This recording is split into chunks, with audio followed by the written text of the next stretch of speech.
Coming up, we'll tell you what do we know about a garage fire in western Sioux Falls. Plus, we take you to a worship service in Vermilion that wanted to bring the LGBTQ plus and church communities together. Good morning, this is KELOLAND on the go with all you need to know in news and weather as you start your day. Crews in Sioux Falls are investigating after a garage fire in the western part of the city.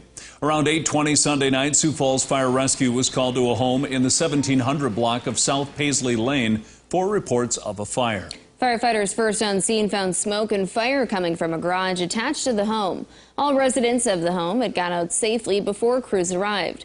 Crews had the fire put out in 25 minutes.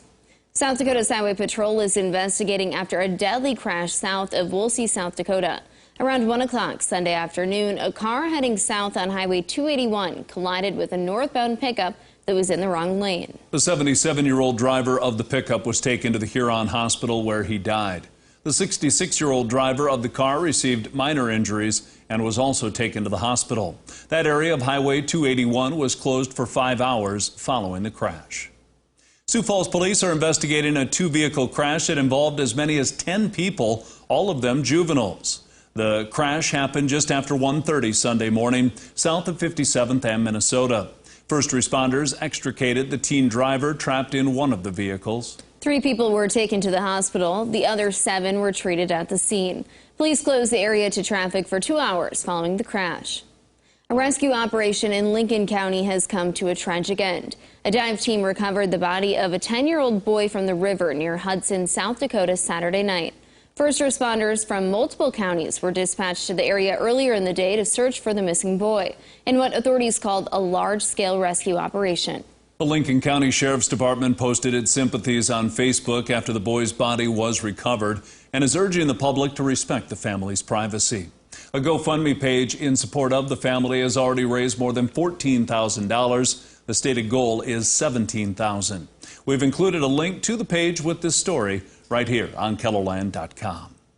Turning to weather now, hot temps seem to be sticking around here in KELOLAND. Let's find out how hot it could get with meteorologist Scott Munt. Good morning, Scott. Well, good morning, you two. Good morning, KELOLAND. Looks like we'll stay in temperatures in the 90s as we go through much of the work week, but cooler temperatures will eventually return for this weekend, and I think that will last into next week, and along with it, hopefully we'll get some better chances of rain. We do have a couple of isolated showers, thunder showers that are weakening in eastern, southeastern KELOLAND this morning. Expect sunshine for the afternoon. Temperatures will be hot, upper 80s, lower 90s can be expected. I mentioned that cooler air for this weekend. Now last into next week. Hopefully better chances for rain. More details on your forecast with Brian coming up. Thank you, Scott. Vermilion Pride ended on Sunday with a worship service at Prentice Park. The organization said they wanted to bring together the LGBTQ plus and church communities. The community is there and they want to have an outlet, so we're happy to be that sort of force behind giving them an opportunity to do things and celebrate Pride all year long. The service featured pastors from 3 different churches and focused on diversity and inclusion. Midwest Honor Flight trips were put on hold because of COVID-19, but they are set to start back up in September. Sunday, the organization hosted an honor ride to honor veterans and raise money for the organization. Over 100 people came out for the ride, which started at the South Dakota Military Heritage Alliance. Bikers then made their way to the new South Dakota Veterans Cemetery for a ceremony.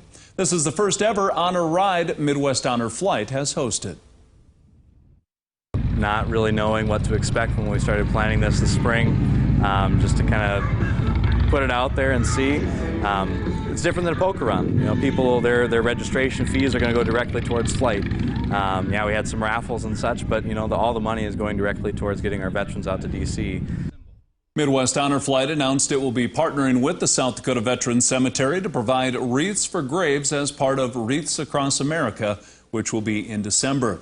The organization will announce dates for 2 flights later this morning. And that's a look at some of our top stories. Now let's get a look, one last look at your weather with meteorologist Brian Karstens. Brian? All right, rain overnight. Now, of course, this rain was very scattered. We had some blow-ups on radar around Murdo. In fact, we had some flash flood warnings around there. These spots, some of those areas near Murdo, 3 inches of rain. Pierre ends up with 0 again. It rained north of Pierre, though, didn't it? And spots up there north of Highmore had a good downpour. There was another local 2+ inch number there. A little strip went through Beadle County. It clipped the Huron Airport with about 70 hundredths. Some of that angled down toward Madison and Del Rapids, but Sioux Falls ends up as 0. So kind of the story as these things go. And then, of course, you look at the big picture, and we're still running deficits East River for the vast majority. So the 7-day is pretty important to get rain, and as we see it to start at least, hot weather dominates. So any rain chance that sneaks in here is probably going to be nighttime variety. And there might be an opening for that in a couple of locations. Again, not maybe as much as last night, but at least that possibility. But here's the story. Look at what happens by the weekend. See the blue in the middle of your screen? Look at that. Early next week, we're finally knocking down the heat wave. And looks like we're going to be below normal early next week. Yep, that's pretty significant. Getting there, we could see a thunderstorm chance Thursday night. We're still in drought, so it's still something we got to be careful about to not ramp those chances up too much, but there's some chance.